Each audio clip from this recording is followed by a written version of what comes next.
जय जगन्नाथ आपण मानक प्रज्योतिषवाल को स्वागत। दीपावली दीपावली माँ लक्ष्मी पूजा माने आमे तो समस्ते जानचे दे आमे माँ लक्ष्मी पूजा सब सकाळ समय करथाउ बा सूर्य उदय पूर्व करथाउ जेमती कि सुदशा व्रत है माणवसा गुरुवार है कि माँ जेकोसी पूजा आमे सकाळ समय करथाउ किंतु दीपावली एमती गोटे पर्व जहाँकि प्रदोष समय माने संध्या परे माँ को पूजा करा जाए। कार्तिक मासर कृष्ण पक्षर अमावास्या प्रदोष काल शुभ तिथि माँ लक्ष्मी पूजा कले अन्न धनर प्राप्ति होता है, सुख समृद्धि बढ़ी थाए। ता सहित स्थिर ही माँ सर्वदा घरे रही था। लक्ष्मी बास करती, अलक्ष्मी घर दूरई जाती। तो ये जो दीपावली माँ को पूजा करा जाए प्रदोष समय बा संध्या समय से पूजार माने कौन रही पूजार माने विधि कौन रही चलतु जानिबा ए वीडियो रे। देखंतु प्रथमे आपण घरे माने जदि आपण जो स्थान रे भी पूजा करंतु माने पूजा घरे करंतु कि आपणकर साइड रे जेउठी भी आपण पूजा करचंती तो प्रथमे कौन करिवे ता पूरा से स्थान को भल भाव रे टिके गोमरे पोछि देबे, टिके गंगा जल छिंची देबे, तापरे टिके मुरुज चिता पकई देबे, अक्षत टिके बिंची देबे। तो ये सब कर सारा पर आपन कौन करेंगे गोटे पीढ़ा कि चौकी आपण पाखे जहाँ भी अच्छी जदि पीढ़ा अच्छी से कंटा बाड़ा ही नथिबो सेई पीढ़ा आपन कौन करेंगे से मुरुज उपर रखिए। रखि सारा पर कि खटुली जदि अच्छी खटुली तापर गोटे नाली कपड़ा बिछे देबे। नाली कपड़ा बिछे सारा पर आपन कौन करेंगे एबे कौन करेंगे जहाँ भी आपणकर 3 थर आपणकर कुश नहले पुष्परे आपणकर जहाँ भी ठाकुरंकर जिनस है कि फलमूल जहाँ भी अच्छी सबू टिके पानी छिंची देबे। तापरे आपण आचमन करिवे। आचमन ओम केशवाय नमः, ओम माधवाय नमः, ओम नारायण नमः एति कही आपण कौन करेंगे 3 थर पानी टिके पीबे, तापरे हाथ धोई देबे। आचमन कले आचमन कर सारा पर आपण संकल्प नेबे। संकल्प नहीं सारे मैंने आपण ये पूजाटी कर आपण नाम गोत्र नहीं आपण पूजा करेंगे, कारण बिना संकल्प कौन पूजा माने अधूरा होता है। तेणु आपण संकल्प नेबे। संकल्प नहीं सारा पर आपण कौन करेंगे जो आपण माने माने जो आपण पीढ़ा माने पीढ़ा अच्छ पीढ़ा रे आपण नाली कपड़ा बिछे से स्थान रे आपण कौन करेंगे से स्थान रे आपण कलश स्थापना करेंगे। कलश केमिति स्थापना कलश तो मुझे बहुत थर कही कलश प्रथम स्थापना करेंगे। कलश रे आपण कौन करेंगे कलश रे पानी देबे, से गंगा जल देबे, तापरे आपण धला धान देले तले आपण धला धान देबे, ता भितरे मध्य आपण किछि अक्षत देबे, फूल दुब कुश अगुरु कॉइन हलदी गुंड लवंग गुजराती चंदन अगुरु ये सब आपण पकई आपण कौन करेंगे आंब डाल दुब बरकोली पत्र ता सहित आपण गोटा किछि फल नले आपण पैड बा नड़िया आपण देबे। से तापर चंदन सिंदूर सालुकना बा आपणकर रक्षासूत अर्पण करेंगे। तापर फूल अर्पण करेंगे, दीप अर्पण करेंगे। दीप अर्पण कर सारा पर आपण कौन करेंगे एबे आपणक पाखरे जदि माँ माने श्री गणेश कौन से प्रतिमूर्ति अच्छी ठीक अच्छे प्रथम कलश स्थापना कर सारे। कलश स्थापना कर सारा पर श्री गणेश प्रतिमूर्ति आपंक जदि मूर्ति अच्छी तो मूर्ति को प्रथम पंचामृत टिके स्नान करदेवे। जदि आपंकर प्रतिमूर्ति नाही ताहले आपंक फोटो अच्छी फोटो को टिके पंचामृत छिंची देबे, तापर शुद्ध जल बा गंगा जल किछि छिंची देबे, से चंदन सिंदूर अर्पण करेंगे ठीक अच्छे। तापर माँ लक्ष्मीकर आपणकर मूर्ति है फोटो है आपंक जहाँ भी प्रतिमूर्ति अच्छी तांको मध्य टिके हलदी पानी टिके स्नान करदेवे, पंचामृत स्नान करदेवे।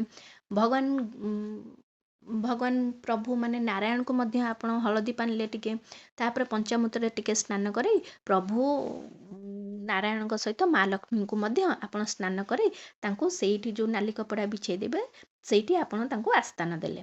तापर तांको नुआ वस्त्र आपण उभय गणेश आ माँ लक्ष्मी प्रभु नारायण को आपण कौन करेंगे वस्त्र अर्पण करेंगे, चंदन सिंदूर इतर अर्पण करेंगे।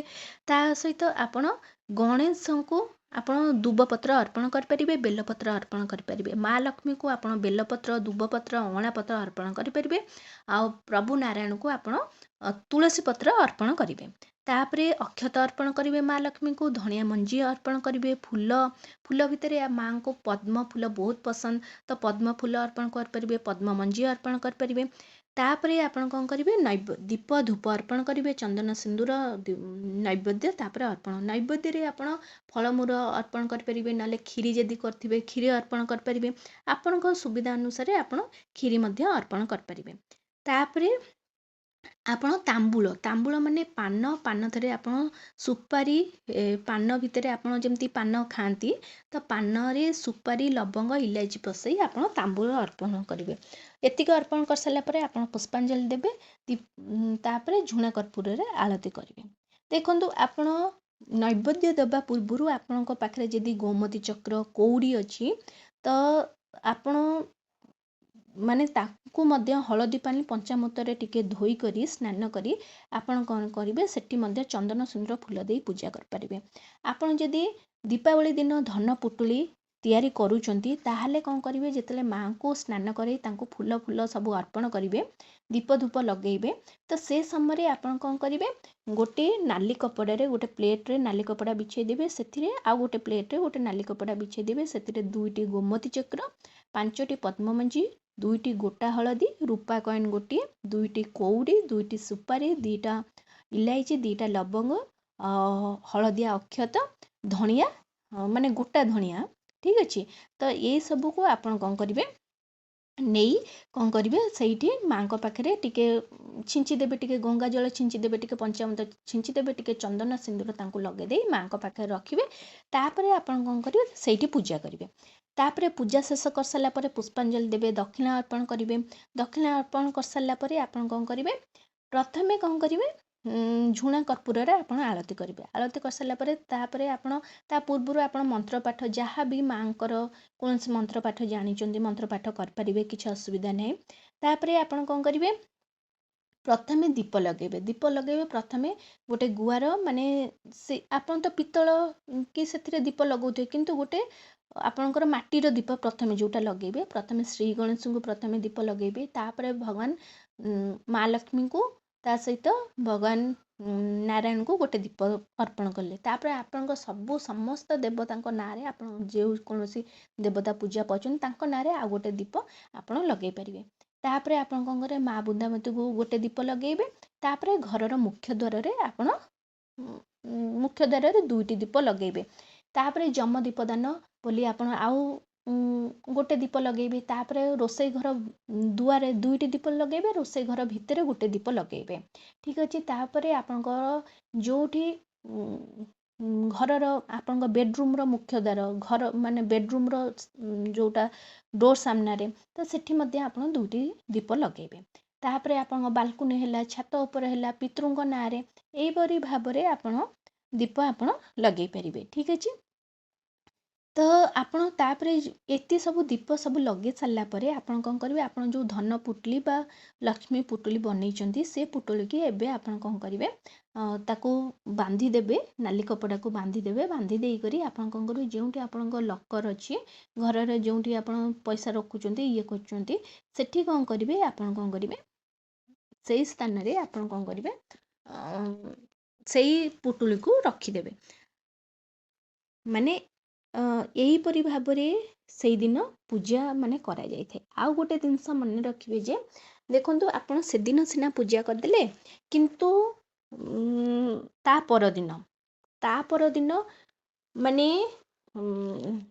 ଯଦି ଆପଣ ମାନେ ଆପଣଙ୍କର ଯେଉଁ ଦୀପ ହେଲା କି ମୁରୁଜ ହେଲା କି ଘରର ଯାହା ବି ସଜାସଜି କରୁଛନ୍ତି, ମାନେ ବିଶେଷ କରି ସେ ସବୁ ଅପରିଷ୍କାରକୁ ଆପଣ ଯଦି ଅପରିଷ୍କାର ମାନେ ସେଇଟା ଅସନା ହେଇଗଲା ହେଲା, ସେଇ ସବୁକୁ ଆପଣ ଯଦି ଘର ବାହାରକୁ ନ କରୁଛନ୍ତି, ଗାଧୋଇବା ପୂର୍ବରୁ ନ କରୁଛନ୍ତି, ତାହେଲେ ଆପଣଙ୍କ ଘରେ ଲକ୍ଷ୍ମୀ ବାସ କରିବେ, ଠିକ୍ ଅଛି। କାରଣ ସେଟା ଲକ୍ଷ୍ମୀଙ୍କ ମଳ ନାସିନି ହେଲା।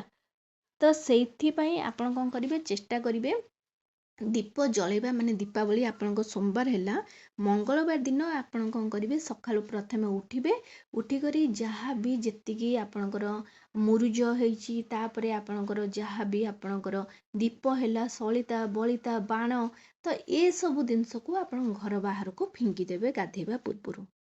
ଏହିପରି ମାନେ ଛୋଟ ଛୋଟ ସହଜ ସରଳ ଉପାୟ ରହିଛି ଦୀପାବଳିର ମା ଲକ୍ଷ୍ମୀଙ୍କର ପୂଜା ବିଧିରେ। ଆଶା କରୁଛି ଭିଡ଼ିଓଟି ଆପଣମାନଙ୍କୁ ବହୁତ ପସନ୍ଦ ଆସିଥିବ। ଯଦି ଆସିଛି ତାହେଲେ ଏଇ ଚ୍ୟାନେଲକୁ ଜଲ୍ଦି କରି ଲାଇକ୍ ସେୟାର ସବସ୍କ୍ରାଇବ୍ କରିଦିଅନ୍ତୁ। ନମସ୍କାର।